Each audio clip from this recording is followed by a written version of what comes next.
Kozhikode Malaparamba Providence കോളേജിലെ ദുരിതാശ്വാസ ക്യാമ്പിൽ അവശ്യ സാധനങ്ങൾ പോലും കിട്ടുന്നില്ലെന്ന് പരാതി. വസ്ത്രവും ഭക്ഷണവും കിട്ടാൻ വല്ലാതെ ബുദ്ധിമുട്ടുന്നുണ്ട്. ക്യാമ്പിലെത്തിയപ്പോൾ ഉണ്ടായിരുന്ന വസ്ത്രം തന്നെയാണ് ഉണക്കി വീണ്ടും ധരിക്കുന്നത്. മരുന്ന് കഴിക്കുന്നവർക്ക് പോലും ഭക്ഷണം കിട്ടാൻ ബുദ്ധിമുട്ട് നേരിടുകയാണ് എന്ന് ക്യാമ്പിലുള്ളവർ പറയുന്നു. അവരുടെ വാക്കുകളിലേക്ക്. ഇവിടെ സൗകര്യങ്ങൾ വെച്ചാൽ ഇവിടെ ഞങ്ങൾ വന്നേരെ വളരെ മോശമാണ്. മോശം വെച്ചാൽ ഞങ്ങൾക്കൊരു വീട്ടിൽ നിന്ന് വരുമ്പോൾ ഒരു ബ്രഷും കൂടിയുമ്പോൾ എടുക്കാൻ കഴിയാത്ത സാഹചര്യമായിരിക്കും. അത് ഇവിടെ വന്ന് ചോദിച്ചതിനെ കൊണ്ട് ഞങ്ങൾക്കൊരു അങ്ങനത്തെ ഒരു വീട്ടിൽ നിന്ന് ഞങ്ങൾ ഇവിടുന്ന് സിസ്റ്റേഴ്സ് പറഞ്ഞത് ഞങ്ങളോട്, നിങ്ങളെന്താ വീട്ടിൽ നിന്ന് ബ്രഷ് എടുത്ത് വരണ്ടേന്നാണ് ഞങ്ങളോട് ഇവിടെ നിന്ന് ചോദിച്ചത്. പിന്നെ ഒരു സോപ്പ് ചോദിച്ചാൽ കിട്ടാൻ വേണ്ടി എല്ലാം ഒരു ഭക്ഷണമാണേലും അത് ഞങ്ങൾക്ക് എന്താ അഭയാർത്ഥിക്ക് തരുന്ന മാതിരി ഞങ്ങൾക്ക് ഇന്നലെ രാത്രി ഇവിടെ ഭക്ഷണം ഒരു ചോറും ഒരു ചെറുപയറിൻ്റെ ഇതൊന്ന് പച്ചവെള്ളത്തിലേറ്റോ ഇട്ട് വേവിച്ചിട്ട് അങ്ങനത്തെ ഒരു ഭക്ഷണമാണ്. അച്ചാറും അതിന് ഞങ്ങളിവിടെ പ്രശ്നം ഉണ്ടാക്കിയിരിക്കുന്നത്. പിന്നെ അങ്ങനെ പല ഒരു കുടുംബത്തിൽ ഒരു 3-4 ആളുകളുള്ള ഒരു കുടുംബത്തിന് ഒരു പായും ഒരു ബെഡ്ഷീറ്റുമാണുള്ളത്.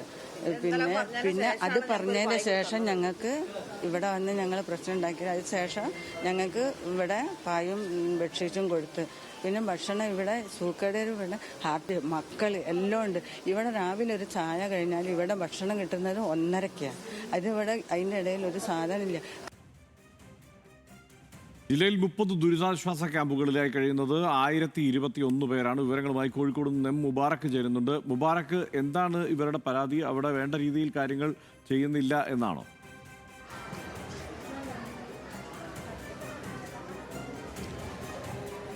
ഹർഷൻ, ഞാനുള്ളത് കോഴിക്കോട് മലാപ്പറമ്പിലെ പ്രൊവിഡൻസ് കോളേജ് ദുരിതാശ്വാസ ക്യാമ്പിലാണ്. ഇവിടെ ഏറെയും ഈ കണ്ണാടിക്കൽ, ഞാൻ മുൻപ് പറഞ്ഞതുപോലെ കണ്ണാടിക്കൽ, മൂഴിക്കൽ, ചെലവൂർ ഭാഗങ്ങളിൽ നിന്നുള്ള ആളുകളാണ് ക്യാമ്പിലേക്ക് എത്തി ഇവിടെ കഴിഞ്ഞു വരുന്നത്.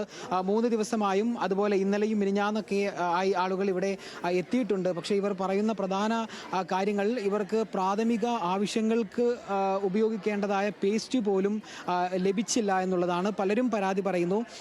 ഇന്നലെ രാത്രി ഭക്ഷണം നൽകുന്ന കാര്യത്തിലടക്കം വിവിധ പ്രശ്നങ്ങൾ ഉണ്ടായി എന്നുള്ളതാണ്. അതായത് ഈ പ്രൊവിഡൻസ് കോളേജിൽ മുഴുവനായി 250 ആളുകളാണ് നിലവിൽ കഴിഞ്ഞു വരുന്നത്. ഈ പെട്ടെന്ന് തന്നെ രാത്രിയോടെ തന്നെ വെള്ളം കയറിയതോടെ ഒരു പുതപ്പോ അല്ലെങ്കിൽ മറ്റു വസ്ത്രങ്ങളോ പ്രാഥമിക ആവശ്യങ്ങൾക്കായി ഉപയോഗിക്കാവുന്ന പേസ്റ്റ് അങ്ങനെ ബ്രഷ് അടക്കമുള്ള ഒന്നും തന്നെ എടുക്കാൻ കഴിയാതെ ഇവിടേക്ക് ജീവൻ പണയം വെച്ച് ഓടിയെത്തിയ ആളുകളാണ്. അവർക്ക് ഇവിടെ എത്തിയ സമയത്ത് തീരെ നിലവാരം കുറഞ്ഞതായിട്ടുള്ള ഭക്ഷണങ്ങൾ, അതായത് സ്ഥിരം ഇന്നലെയും നൽകിയ അതേ ഭക്ഷണം ഇന്നും നൽകുന്നു. നല്ല രുചി വിഭവങ്ങളോ ഒന്നും തന്നെ നൽകാതെയുള്ള ഒരു ഭക്ഷണ രീതിയാണ് ഇവർക്ക് നൽകിയത് എന്നുള്ളതാണ്. മാത്രമല്ല ഈ നനഞ്ഞ വസ്ത്രം, അതായത് ഈ വെള്ളപ്പൊക്കത്തിൽ നിന്ന് നെഞ്ചോളം വരുന്ന വെള്ളപ്പൊക്കത്തിൽ നിന്ന് ആളുകളെല്ലാം ഇവിടേക്ക് ഓടിയെത്തിയത്.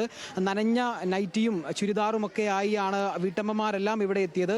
അവർക്കാർക്കും മറ്റൊരു വസ്ത്രം മാറി ഉടുക്കുന്നതിന് പോലും എടുക്കാൻ കഴിഞ്ഞിരുന്നില്ല. പക്ഷേ ഇവിടെ എത്തി 3 ദിവസമായിട്ടും അത് ഉണക്കി വീണ്ടും ഉപയോഗിക്കേണ്ട അവസ്ഥ വരെ വന്നു എന്നുള്ളതാണ് ഇവർ പറയുന്നത്. നമ്മൾക്ക് ഈ ദൃശ്യങ്ങളിലെല്ലാം കാണാം, നിരവധി കസേരകൾ ഇവിടെയുണ്ട്.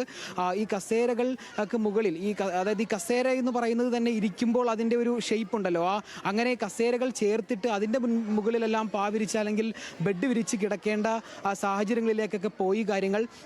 ഈ 250 ആളുകൾ ഇവിടെയുണ്ട്. ഈ ഒരു കുടുംബത്തിൽ 4-5 ആളുകളൊക്കെ ഉണ്ടാകാം. പക്ഷേ അവർക്ക് ആകെ നൽകിയത് ഒരു പായോ തലങ്ങണ്ണയോ മാത്രമാണ്.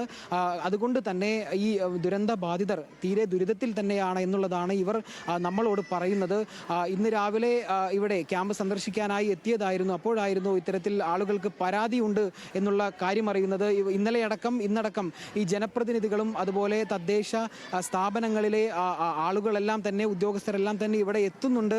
പക്ഷേ മാത്രമല്ല ഈ സാധനങ്ങളൊക്കെ നൽകുന്നുണ്ട് എന്ന് ചിലർ പറയുന്നുണ്ട്. പക്ഷെ അത് എല്ലാവരിലേക്കും കൃത്യമായി എത്തിക്കാൻ കഴിയുന്നില്ല, അല്ലെങ്കിൽ കൃത്യമായ ആളുകൾക്ക് അത് ലഭിക്കുന്നില്ല എന്ന സാഹചര്യമാണ് ഇവർ പറയുന്നത് എന്നുള്ളതാണ്. കോഴിക്കോട് പ്രൊവിഡൻസ് കോളേജിലാണ് സംഭവം. നമ്മൾ ഈ ദൃശ്യങ്ങളിൽ കാണുന്നത് പോലെ തന്നെ പല ആളുകളും ഇവിടെ ഇരിക്കുന്നു. ഭക്ഷണം കഴിച്ച് അതിനുശേഷമുള്ള ഇരിപ്പമാണ്. നമുക്ക് ആളുകളോടൊന്ന് പ്രതികരണം തേടി നോക്കാം.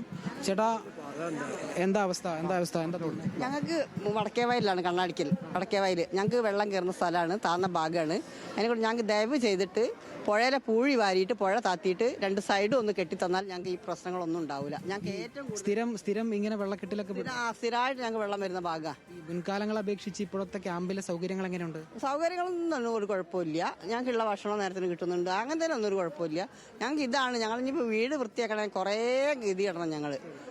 സാധനങ്ങൾ ഉണ്ടോ ഇല്ലെന്നൊന്നും അറിയില്ല. ഇങ്ങനെ വെള്ളം വരുന്നുള്ള പ്രതീക്ഷിച്ചിട്ടില്ല ഞങ്ങൾ. ഇന്നലെ ഭക്ഷണത്തിന്റെ പേരിൽ എന്തെങ്കിലും പ്രശ്നങ്ങളൊക്കെ ഉണ്ടാകുന്ന സാഹചര്യം ഉണ്ടായിരുന്നു? അതായത് അത് എനിക്കറിയില്ല, ഞാൻ അങ്ങനത്തെ ഒന്നും പങ്കെടുക്കാൻ പോയില്ല. ഒന്നും പറയാൻ പറ്റൂല, ഉണ്ടാവുള്ളൂ. അതിപ്പോ എവിടെ ചെന്നാലും എന്തെങ്കിലും പ്രശ്നം ഇല്ലാണ്ടാക്കൂലല്ലോ. ഈ വസ്ത്രങ്ങളൊക്കെ പല ആളുകൾക്കും വസ്ത്രത്തിന്റെ ബുദ്ധിമുട്ടൊക്കെ നേരിടുന്നു എന്ന് പറയുന്നു. എത്തേണ്ടതായിട്ടുള്ള സാഹചര്യം വെച്ചാൽ ഇവിടെ അങ്ങനെ വസ്ത്രങ്ങളൊന്നും കൊണ്ടുവന്നിട്ടില്ല. പിന്നെ ഓരോ ഡ്രസ്സ് ഇട്ട് വന്നവരൊക്കെ ഉണ്ടാവും. അവർക്കൊന്നും മാറാനോ കുളിക്കാനൊന്നും വേറെ ഡ്രസ്സ് ഇല്ല. അങ്ങനത്തെ ബുദ്ധിമുട്ടുകളൊക്കെ ഉണ്ടാവും, അല്ലാണ്ടൊരു ബുദ്ധിമുട്ടില്ല. ഇന്നലെ ഭക്ഷണത്തിന്റെ കാര്യത്തിൽ ചെറിയൊരു പ്രശ്നം ഉണ്ടായി, അത് അപ്പം തന്നെ സോൾവ് ചെയ്ത്. വേറെ ഒരു പ്രശ്നം ഭക്ഷണത്തിന് ഉണ്ടായില്ല. അങ്ങനെയാണ് പറയുന്നത്. അതായത് ഇന്നലെ ഒരു ഭക്ഷണം കഴിക്കുന്ന സമയത്ത് ഈ നിലവാരത്തിന്റെ പേരിൽ ഇവിടെ ചെറിയ വാക്കുതർക്കങ്ങളൊക്കെ ഉണ്ടായിരുന്നു. പക്ഷെ അത് ഇന്നലെ തന്നെ പരിഹരിക്കുന്ന സാഹചര്യം ഉണ്ടായി. പിന്നെയുള്ളത് ആദ്യം പറഞ്ഞ ചില ആളുകൾക്കുള്ള ഒരു പരാതിയാണ്. അവർ പറയുന്നതനുസരിച്ച് അവർക്ക് ഈ ഉടുത്തു മാറാനുള്ള വസ്ത്രങ്ങൾ കിട്ടാത്ത സാഹചര്യം, അതുപോലെ കൃത്യമായി അതായത് പ്രാഥമിക ആവശ്യങ്ങൾക്ക് പോലും ഉപയോഗിക്കാത്ത പേസ്റ്റോ സാഹചര്യങ്ങളോ കിട്ടാത്ത സാഹചര്യങ്ങളൊക്കെ ഉണ്ടാകുന്നു. ഹർഷൻ, മുബാറക്കാണ് വിവരങ്ങൾ നൽകിയത്.